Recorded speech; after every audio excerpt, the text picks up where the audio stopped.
Ready to move in premium triplex villas at Bachupally APR projects. ప్రస్తుతం మనతో పాటు ఉన్నారు 82 చీటీ శ్యామలమ్మ గారు. ఆవిడకు ఒక స్పెషాలిటీ ఉంది, ఏంటో తెలుసా? మొన్న జరిగినటువంటి తెలంగాణ ఎలక్షన్స్లో జగిత్యాల నుంచి ఎమ్మెల్యేగా కంటెస్ట్ చేశారు ఆవిడ. ఈ వయసులో ఏంటి ఎమ్మెల్యేగా అనుకుంటున్నారా? నాకు కూడా అదే డౌట్ వచ్చింది.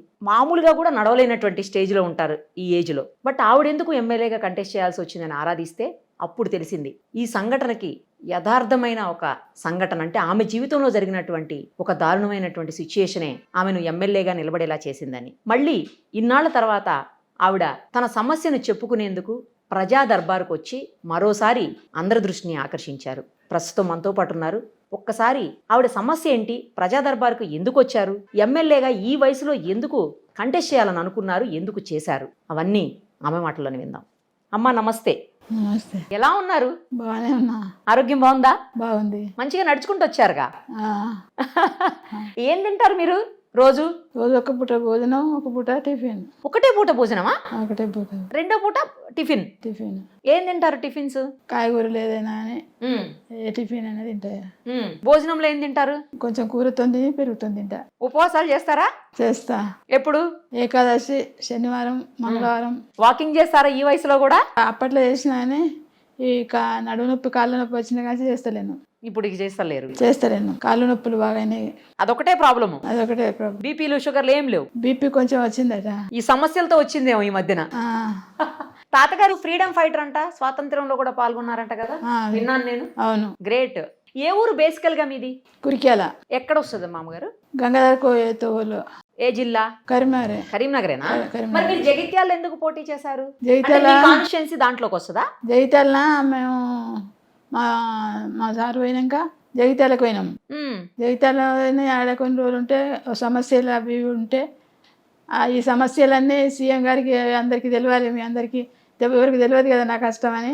ఈ కష్టం తెలవడానికి వరకని నామినేషన్ వేద్దామని అంటే సరే అని, తెలవడానికి వరకు నేను కూడా చూస్తున్నా కదా, సరే మంచి అవకాశం ఉన్నదని వేసినాం. 800 ఓట్లు ఎన్ని ఓట్లు వచ్చినాయట. ఇంకా మేము ప్రచారం చేయలే, ఎక్కడికి పోలే. వాళ్ళు పుణ్యాత్ములు ధర్మాత్ములు ఎవరో. మీరు ప్రచారం చేస్తే ఖచ్చితంగా గెలిచేవాళ్ళేమో. నేను అదన్నా డబ్బులు ఖర్చు పెట్టి కొంచెం ప్రచారం చేసి ఉంటే అక్కడ అందరూ శబరిమాత అని నమస్కారం చేసి దండం పెట్టుడు. వాళ్ళు కొంతమంది అభిమానులు ఓటేస్తారు కావచ్చు, లేకుంటే ఉట్టి డబ్బా అయితే ఎంతమందిని అవుతారని నేను అనుకునేది కదా. 800 ఓట్లు అంటే మామూలు విషయం కాదు. వచ్చినాయి. ఇప్పుడు ఎక్కడికి పోయినా ఇప్పుడు నువ్వు సహాయం చేసినట్టు అందరు సహాయం చేసుడు, ధర్మం అమ్మ మంచిగా అమ్మ కూసోమ్మ నువ్వు దండం పెట్టుడు చేసుడు. అందరు ప్రజలంతా నువ్వు గంతగా ఇది చేస్తే నా పిల్లలే నన్ను మంచిగా చూస్తలేరు. ఇంట్లో శత్రువులు అయినరు, బయట వాళ్ళు మిత్రులు అయినరు. ఇంత నన్ను కష్టపెట్టకుండా కాళ్ళ కాంచి చెప్పులు కాంచి తెచ్చిచ్చుడు. అయ్యో వద్దు తండ్రి అని మళ్ళీ నేను దండం పెడతా. కానీ నాకు ఇవ్వాలి అవుతారా, అన్యాయం చేసేటోళ్ళు లేరు, కష్టపెట్టేటోళ్ళు లేరు. ముక్తినాథ్ యాత్ర పోతే అమ్మ నా బట్టలు నేను పిండుకోలేదు. ఎవరో ఎక్కడ ఆమె మంచిగా ఉన్నటువంటిది, నేటువంటి మంచిగా తెల్ల ముద్దుగా ఉన్నది. బట్టలు ఉతకొచ్చుడు. బల్లెం ప్లేట్ తిన్నాక ప్లేట్ తీసుకోపోయి ప్లేట్లో చేయి కడిగిచ్చి ప్లేట్ తీసుకోపోయాడు పెట్టి కడకొచ్చి పెట్టుడు. నా బ్యాగ్ వాళ్ళే అప్పకిచ్చిన, వాళ్ళే బట్టలు మడత పెట్టుడు, పిండి వేసుకొచ్చుడు, అన్ని చేసారు. తోడుకపోయారు, పట్టుకొచ్చు, ఇట్లా అన్ని చేశారు. నాకు ఎవరు నా పిల్లలు, నా బంధువులు ఎవ్వరు నాకు సాయం లేరు. ప్రజలే సాయం చేసినట్టు. వాళ్ళ కొడుకులు బిడ్డలు అనుకునేది అని ఒక్కొక్కసారి బాధ అనిపించినప్పుడు అనిపిస్తాయి. కానీ మళ్ళీ నాకు ఇంతమంది ఉండగా, ఇంతమంది మిత్రులు ఉండగా మళ్ళీ వాళ్ళ కోసం ఎందుకు నేను బాధపడు? అంత పరమాత్మని లీలా. నా దగ్గర ఏం లేదు స్వామి, నేను ఇట్లా కష్టపడుతున్నాను ఒక్కొక్కసారి అనుకుంటా, బాధపడతా. కానీ మా అమ్మగారు ఇవాళ రేపు అయిన వాళ్ళకంటే బయట వాళ్ళు మిత్రులే బెటర్. మిత్రులు అన్ని రకాలుగా వాళ్లే సాయం చేస్తారు. మనకి ఏం అవసరం వచ్చినా వాళ్లే మన పక్కన నిలబడతారు. ఇప్పుడు అట్లా నా పిల్లలు నన్ను ఇట్లా చేయబట్టని ఒక్కొక్కసారి బాధ అనిపిస్తుంది. ఒక్కొక్కసారి ఏమో ఏ వాళ్ళు అయితుంది, వాళ్ళు మాత్రం నా పిల్లలు కదా అని అనుకుని అట్లా నేను భావన చేసుకుంటున్నాను. బామ్మగారు అంటారు అందరూ. శబరి బామ్మగారు అంటారు మీరు. అట్లనే అంటారు. అవును, అసలు ఎందుకు మీరు నామినేషన్ వేశారు? ఈ వయసులో మీరు నామినేషన్ వేయడానికి వెళ్ళినప్పుడు వాళ్ళు ఏమనలేదా అక్కడ అధికారులు? ఎవరేమనలేదు. తీసుకున్నారా నామినేషన్? నేను ఫస్ట్ సారి కదా దేవాలయాలు ఇవన్నీ అన్ని అనుభవం అయినాయి. కానీ ఈ నామినేషన్ ఇవి నాకు ఏమి తెలియదు. అక్కడికి వద్దా ఆయన ఏమంటాడు అని ఒక డౌట్ ఉండే, భయం ఉండే. ఆడిపోయినాక ఆయన నన్ను చూసి నవ్విండు. నవ్వినాక నాకు కూడా సంతోషం అనిపించింది, భయవంతమైనట్టు. అయితే అమ్మ నీకు ఇట్లా రారాదు, ఇట్లా రమ్మని నేను వస్తున్నాను తీసుకున్నాడు పేపరు. తీసుకున్నాక అబ్బా సంతోషం అనిపించింది ఆయన. సూపర్. కానీ మీరు నామినేషన్ వెయ్యాలి అనేదే అందరి దృష్టిలో రావడం కోసం వేశారని విన్నాను నేను. అట్లా ఏంటి మీకు అంత పెద్ద సమస్య ఏముంది ఒకసారి చెబితే, ఈ రోజు ప్రజా దర్బార్కు కూడా మీరు అందుకే వచ్చారని తెలుస్తోంది. అట్లా ఏంటి మీ సమస్య ఏంటమ్మా చెప్పండి. నాకు ఇద్దరు కొడుకులు అయితే పెద్ద కొడుకు పెళ్ళయింది, వానికి ఒక కొడుకు, చిన్నకి పెళ్ళయింది, వీనికి ఇద్దరు బిడ్డ కొడుకు. అయితే ఇక వాని కొడుకు డాక్టర్ చదువుతుండని అప్పుడప్పుడు పైసలు తీసుకుపోడు, ప్లాట్లో ఏదో 2 ప్లాట్లు ఉండగా అవి అమ్ముకున్నాడు ఫీజు కట్టడానికి అని తీసుకుపోయాడు. తీసుకుపోతే మా వారు చనిపోయాక ఇక ఆస్తి అది ముట్టింది కదా బాగానే, వానికి ముట్టిందని నేనేం చేసిన వాని దగ్గర ఒక నెల రోజులు ఉండి పోయి వచ్చి ఉండే వరకు ఏమైంది, నాకు ఆరోగ్యం అది వరకు ఒక గోలు ఏది లేదు, ఆరోగ్యం మంచిగా ఉండే. ఓకే. అక్కడికి పోయినాక అంత అన్ని రోగాలు మోపోయినాయి. మోపోయినాక డాక్టర్ చూపెడతాను అన్నాడు నా కొడుకు. ఎప్పుడు ఇదంతా? ఏ సంవత్సరంలో? మా సార్ పోయినాకనే ఒక 2-3 ఏళ్ల క్రితమా ఇంకా ముందా? 7 ఏళ్ళు. 7 ఏళ్ల క్రితం. 7 ఏళ్ల క్రితం. అయితే డాక్టర్ చూపెడతా అంటే వద్దు ఎంకన్నా దొరకరమంటే మా చిన్న కొడుకు ఎంకన్నా దొరకచ్చు చూపించారు కానీ చూపించకుండా మీరు అన్నది నా కోడలు, పెద్ద కోడలు. అంటే చూపించలేదు. చూపించక ఇక మళ్ళా డాక్టర్ చూపెడితే డాక్టర్ అన్నాడట 3-4 రోజుల కంటే ఎక్కువ బతకది, చచ్చిపోతుంది అని చెప్పిండట. 3-4 రోజుల కంటే ఎక్కువ బతకదు అన్నాడట. అన్నాక అయితే మా అక్క కొడుకు ఫోన్ చేసిండు, ఉంచుకోకురా దాని తోలి ఫోన్లో వీళ్ళు మాట్లాడుకుంటారు, ఏ మంచిగానే ఉన్నది అమ్మ మంచిగా నడుతుందని వీడు చెప్తాడు. వద్దు ఉండదట, ఎక్కువ రోజులు ఉండదట, 3-4 రోజులు ఉంటుందట అన్న. ఆయనతో తీసుకుపోయిండు, బస్సు ఎక్కించిండు. బస్సు ఎక్కించి వీనికి ఫోన్ చేసి, హైదరాబాద్ ఉంటారు వాళ్ళు, నేను హైదరాబాద్ నుంచి ఫోన్ బస్సు ఎక్కించిండు, వీనికి ఫోన్ చేసిండట. బస్సు ఎక్కించిండు. అమ్మ వస్తుందిరా 3-4 రోజుల కంటే ఎక్కువ బతకది, మరి బతకదని డాక్టర్లు చెప్పిండ్రు అని అన్నాడట. ఈ పలాని ఏం ప్రాబ్లం లేకుండా 3-4 రోజుల కంటే ఎందుకు బ్రతకరని చెప్తున్నారు? ఏమైందిరా నాకు ఏమైందని నీకు నీ ముచ్చట కాదు, నీ ముచ్చట కాదు అన్నారు. సరే అని అనుకున్నా. అయితే మళ్ళీ తర్వాత చెప్పిండు కదా కిడ్నీలు పాడైనాయట. ఈ కిడ్నీలు పాడలేక నాకు నిజంగా నీరు నొప్పి వచ్చినట్ట ఉడుగా, నిజంగానే కావచ్చు కిడ్నీలకు ఏమైందో అదే భయం ఉండేది. బీపీ బాగా అయింది అన్నారు, షుగర్ బాగా అయింది అన్నారు. వీడు బస్ స్టాండ్కి వచ్చి తోలుకొచ్చిండు. నిజంగా ఏమన్నా ప్రాబ్లం ఉందా మీ కిడ్నీస్కి? ఏం లేదు అసలు. ఇక వీడు తీసుకుపోయి ఆ కిడ్నీల కాడ ఎక్స్రే అదేందో స్కానింగ్ చేసిండ్రు. చేస్తే ఏమి అంత ఇది లేదు, ఏం కాదు అని డాక్టర్ అన్నాడట. అన్నాక వీళ్ళకి దగ్గర అన్నెక్కలు చూపెట్టిండు, అన్నీ ఎక్స్రేలు ఇట. ఎంతో అల్సర్ అన్నారు, ఎన్నో చెప్పిండ్రు. అంత ఇక ఆ భయానికి మన బీపీ ఎక్కువైంది. ఇక బీపీ మాత్రం బాగానే ఉండేనట. నీకు వదిలేసి చేతులు దులిపేసుకున్నాడు. అయితే నేనేం చేసిన, వాడు అన్నీ ముట్టినాయి కదా, వీడికి ఇల్లు వీనికి ఇచ్చేద్దామని నా మనసులో ఉండే. ఇక్కడ సంతకం పెట్టమంటే అయితే ఇల్లు వానికి ఇచ్చేస్తానా అంటే ఇప్పుడు నాకు కావాలంటాడు. నాకు కూడా కావాలంటున్నాడా? ఇల్లు కావాలంటాడు. కేసు వేసిండు నా మీద, కేసట ఇల్లు మీద కేసు అన్నట. మీ మీద కేసా? నా మీద కేసు వేసిండు ఇప్పుడు. ఆ కేసు గురించే ఇప్పుడు అందుకోసం ఇప్పుడు మీరు ప్రజా దర్బార్కి వచ్చారు? ప్రజా దర్బార్కి వచ్చాను. చెప్పారా అధికారులకి? అక్కడ ఉన్న వాళ్ళకి చెప్పారా? చెప్పాను. ఏమన్నారు? సరే అమ్మా మేము చూసుకుంటాము అని చెప్పిండ్రు. నువ్వేం బాధపడకని అన్నారు. తీసుకున్న ఆస్తి కాకుండా ఇంకా ఉన్నది కూడా కావాలన్నా? ఇప్పుడు అది కూడా కావాలని అంటాడు. ఈ వయసులో మీ మీద కేసు వేసారు? కేసు వేసిండు. ఇదేంద్ర నా మీద ఇట్లా కేసు పెడతావారా, కన్న తల్లి మీద ఎవరైనా కేసు పెట్టిన వాళ్ళు ఉంటారా, ఎంత తప్పు చేస్తున్నావురా అని అంటే, నువ్వు నన్ను కొడుకు తిరిగి చూసినవా అని అన్నాడు. నేను కొడుకు తిరిగి చూడక ఏం చేసిండ్రా నేను, నువ్వు చదువుకున్నప్పుడు గంగాధరలు ఉంటే గంగాధర కాడికి టిఫిన్ పంపమంటే పంపుతుంది. వాడు కాక 4 దోస్తులు ఉంటే 5 దోస్తులకు వండుడు పెట్టుడు చేసుడు అన్నీ చేసిన. ఇన్ని తెలియసి నిన్ను చదివించి వీడు ఆగ్రహాలు చదువుకున్నాడు అని కొడుకు అక్కడ ఏదో ఊరు అక్కడ చదువుకున్నాడు. వీళ్ళకి ఎవరు చేసి పెట్టినారు, ఎవరు తిన్నారు, నేను చేయలేదారా అంటే నవ్వుతాడు. ఇక్కడ బంధువుల దగ్గరికి పోయినా కానీ మా పెద్ద కోడలు ఏదో ఒకటి మాట అంటుంది, అట్టుగానే నడిపిస్తుంది నన్ను. సంగీత వచ్చినాక సంగీతం మీ అత్తమ్మని ఏమనలేదా అని అంటుంది. అంటే ఏమంటుంది నన్ను ఇంకేమంటుంది, మీ పెద్ద కొడుకు నిన్ను ఏం బాధిస్తున్నాడు అని అంటే, ఇంకేం బాధిస్తాడు, ఎంతకంటే ఎక్కువ ఏముంటుంది, ఇంకేం బాధ పెడతాడు నన్ను, నా బాధ నీకు కనబడతలేదా, నీకు ఏర్పడతలేదా అన్న. వాళ్ళు మా బంధువులు కూడా ఉంటారు కానీ వాళ్ళు కూడా ఏం మాట్లాడలేదు, సపరేట్కి పోయినారు. 3 సార్లు 3 తీర్లు అంటుంది. ఒకసారి పోదాంపా సత్యదాన్ని బస్సు ఎక్కిద్దివి, మళ్ళీ పోదాంపా, మళ్ళీ సత్యనాక బస్సు ఎక్కిస్తావా అని నేను అన్నా. తప్పున్నదా అదేమన్నా? లేదమ్మా. ఇప్పుడు మీరు ఏం న్యాయం కోరుకున్నారు మరి ప్రజా దర్బార్లో? ఏమని చెప్పారు మీరు? నాకు న్యాయం కేసు తీసేస్తే ఆడ మరి ఇల్లు ఇప్పుడు నాకు కిరాయికి ఇస్తలేకపోయారు. నేను కిరాయి ఇంట్లో ఉండొద్దు అన్నమాట, వాళ్ళు కిరాయికి ఇల్లు ఇస్తలేరు. నేను ఉన్న ఇంట్లో నాకు ఇల్లుగా రోడ్ ఎత్తాయి, 3 నీళ్ళు లోపలికి రావట్టే. ఆ ఇల్లు ఖాళీ చేసిపోతే కిరాయికి ఉంటే కిరాయి కదా, నన్ను ఉండొద్దు అన్నమాట. మరి నేను ఎక్కడ ఉండాలి, నాకు ఇల్లు లేకపోయా ఇప్పుడు. మరి ఇప్పుడు ఏ ఆస్తి కోసం మీతో గొడవ? మీతో అంటే మీ మీద కేసేసింది ఎక్కడ ఆస్తి కోసం? అదే ఇప్పుడు నీళ్ళు వచ్చినదే, ఆహా. 3 నీళ్ళు వచ్చిన ఇల్లే, ఇప్పుడున్న ఇల్లే. ఉన్న ఇల్లే. మరి మీరు కిరాయికి వెళ్తానంటున్నారు? కిరాయికి ఉన్నారు బ్యాంక్ వాళ్ళు. కాదమ్మా, నాకు ఒక విషయం చెప్పండి. ఇప్పుడు కేసేసింది ఏ ఇంటి మీద కేసేసిండు? ఇప్పుడు ఆ 3 నీళ్ళు వచ్చే ఇంటి వినే ఆ ఇల్లు ఖాళీ చేసి బ్యాంక్ కాలనీకి పోయినాం మేము. ఓహో, ఖాళీ చేశారు ఇప్పుడు అది. ఖాళీ రైట్ చేసి- రైట్, ఓకే ఓకే. ఖాళీ చేసి బ్యాంక్ కాలనీకి కిరాయికి తీసుకున్నాం. ఈ గొడవలో అయితేనే అక్కడ కిరాయి తీసుకుని వెళ్ళారా వేరే చోట? రోడ్ ఎత్తే ఇల్లు రాకుండా రోడ్ లేకుండా అయింది కదా, ఆహా, అందుకు. Okay, okay. ఇప్పుడు ఆ ఇంటి కోసం మళ్ళీ గొడవ? ఆ ఇంటి కోసం గొడవ. అది తాతగారు సంపాదించుకున్న ఆస్తి? లేదమ్మా, మా అమ్మ ఇచ్చింది. ఓహో, మీ వాళ్ళు ఇచ్చారా? మా అమ్మ ఇచ్చింది, కట్టుకున్నాం. ఓహో, మీరు కట్టుకున్నారు.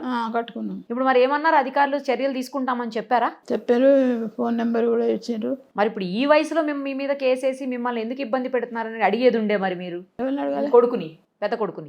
అడుగుతేనే గట్లా అంటాడు, అయితే నవ్వుకుంటూ అవుతాడు. ఇదేమో ఏదోటి గట్లా అంటది, ఏదో మాట అంటది. కలవరా అసలు మిమ్మల్ని? రారు, కలవరు, కలవకుండా వస్తారా? బందే.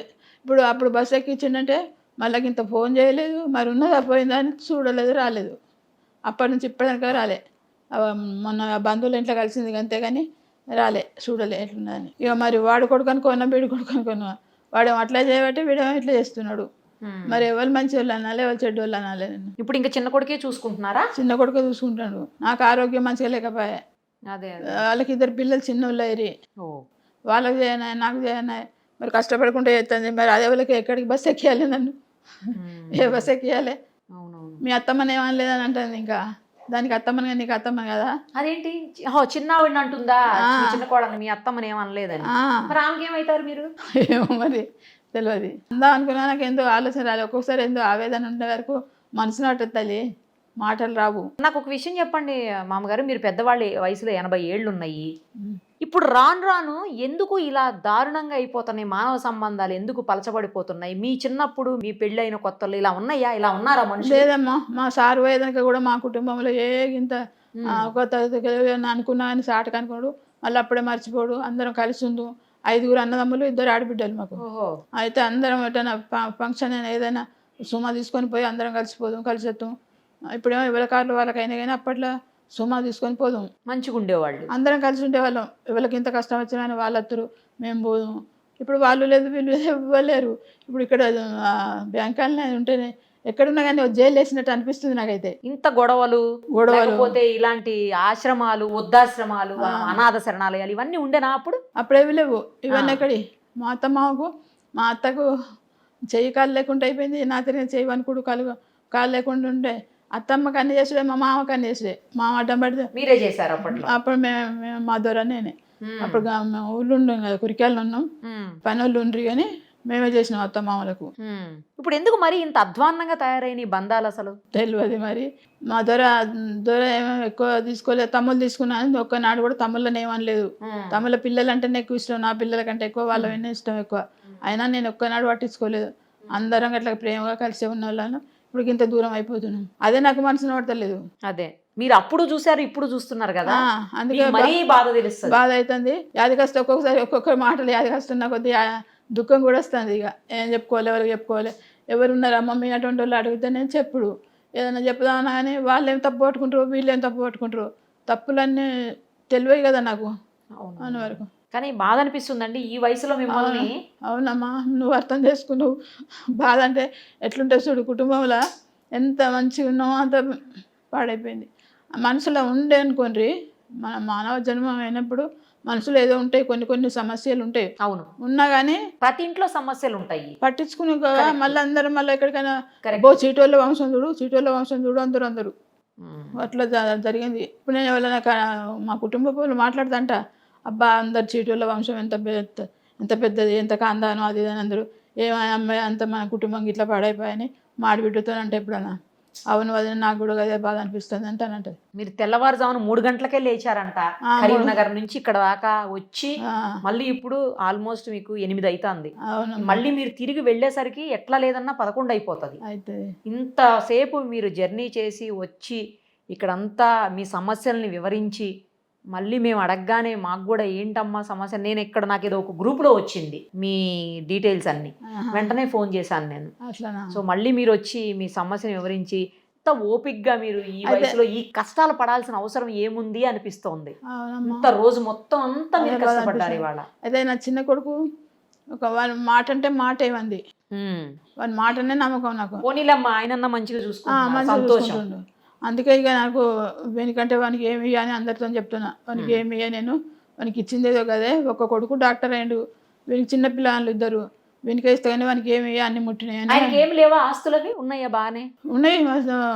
అమెరికా పోయిండు 10 సంవత్సరాలు. మరి ఇంకా ఎందుకమ్మా మీ ఆస్తుల కోసం? తమ్మునికి ఇయ్యొద్దని వాళ్ళిద్దరి ఉద్దేశం వాళ్ళకు. ఓహో. తమ్ముని మీనే ఉన్నది వానికి కోపం అంతా. వాడు ఏమన్నాడు కాదు పాపం, వాళ్ళగా వాడిగా ఇంకా అన్ని వాని కొరకు బాధపడు, వానికి పిల్లలు కాకుండా అయ్యో పిల్లలు కాకపోయానని ఇదని అదని వాని కొరకే వీడు బాధపడుతుండే. అటువంటి మంచి గుణాన్ని ఎట్లా పాడు చేసి, మంచితనానికి రోజులు లేవు మామగారు, అట్లనే లేవు, లేకుండా ఖచ్చితంగా లేవు. ఇంకా నన్ను వాళ్ళు చూస్తున్నాము మేము. వాళ్ళు అంటారు, నేనుండి మా పెద్ద కొడుకు రాముడు దేవుడు అని అందరికి చెప్పుకున్నా. మా అమ్మకు కూడా బాగా సంతోషం ఉండే, పెద్ద కొడుకు మంచోడు, పెద్ద అమ్మని మంచిగా చూసి. నా మీద దానికి బాగా ప్రేమ ఉండే మా అమ్మకు. అందరికైనా చిన్నదాన్ని నేను. ఇది ఎట్లా మీరు నాకు ఎక్కువ మాటలు రాకపోవు.